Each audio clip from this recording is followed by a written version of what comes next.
certainly you've heard, we're all going to drive electric cars and we're going to use lithium batteries. And sometimes you hear people vaguely, ask the question, do we have enough lithium?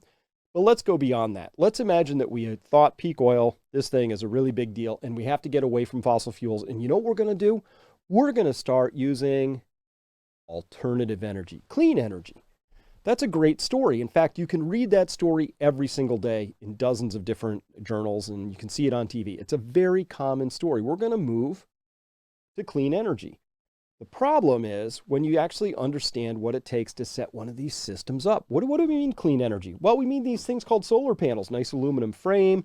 They've got all this polysilicon in there. Maybe they've got some silver as a soldering agent, or we're talking about a giant wind tower and it's got these giant neodymium magnets and this rotor system up there and a lot of copper windings and it's got a concrete base, all of that. So you need minerals to create new energy systems. So let's go there. Let's take a look. What would be required to move into a new clean energy future? Fortunately, there are people out there researching it, just a few, but this is one of the better ones out there. Professor Simon Michaud. Let's listen in to what he has to say. Well, let me put in my earpiece so I can hear too.